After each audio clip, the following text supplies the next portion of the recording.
जुहार दर्शक बंधु पुणी एक नतून वीडियो को स्वागत आपण मान पी फार्मी चैनल को।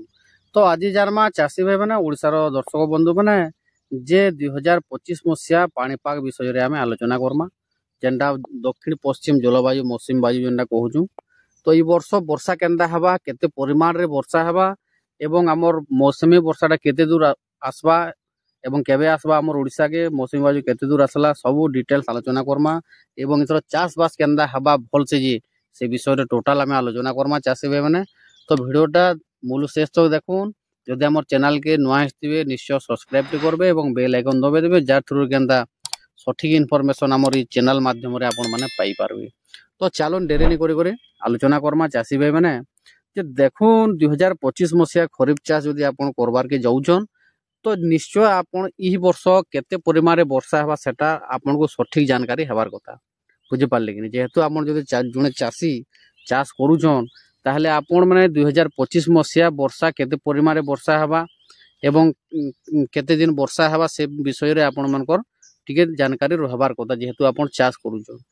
तो देखुन सठिक इनफॉरमेशन जदि आपण माने जानिथिबे से हिसाब रे आपण माने बिहन चयन करी आपण माने चाष करि पारबे बुझी पारले एवं लाभवान हेई पारबे क्षति के देबले नि पड़न। तो से विषय रे देखुन आमे आलोचना करमा। देखुन आमर एटा तो वर्तमान देखुन एटा केरल के छुईला 24 तारीख मौसमी बाजू ए वर्षर।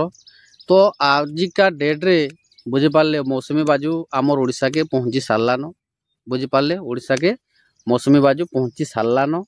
तो देखुन एटा 2009 मसीह रे एटा 16 बरस परे एटा आक्तिरिया रु माने आघरु मौसमी बाजू आसीजे जहाँ आम ओडिशा के आमर जून मासरे आसी मौसमी बाजू आपण मैंने समस्ते जानीदेवे हेले यही वर्ष आमर मौसमी बाजू पहुंची सारलान ओडिशा की।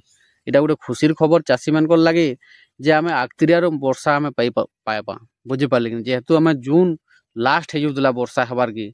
तो एथर मे लास्ट रे आमर मौसमी बाजूटा पलि आसलान ओडिशा के पहुंची सारलान चाषी मान केते खुशीर खबर टे।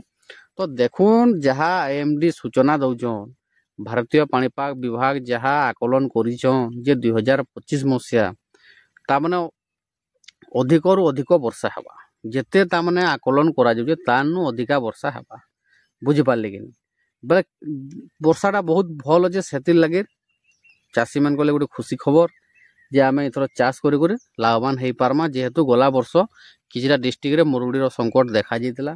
तो जेहेतु 2025 मसीहा भल वर्षा अच्छे तो निश्चय यही वर्ष आम चाषी भाई मैंने भल से चाष बास करमा एवं भल बिहन चयन करूँ। आम बहुत प्रकार भिडियो छाड़ीचु सब प्रकार बिहन बाबद रे छोट धान बड़ धान मध्यम धान सबू धान विषय आम सबू किस्म धान 4 ରୁ 5टा भिडियो आम छाड़ीचु आम चैनल के जाइए आपण मैंने देखीदेवे आपंकर जमीन एवं आपंकर जमीन केन परिमाण जमीन केन किस्म जमीन से जमीन आपन से बिहन चयन करी आपण मैंने चाषटा करें।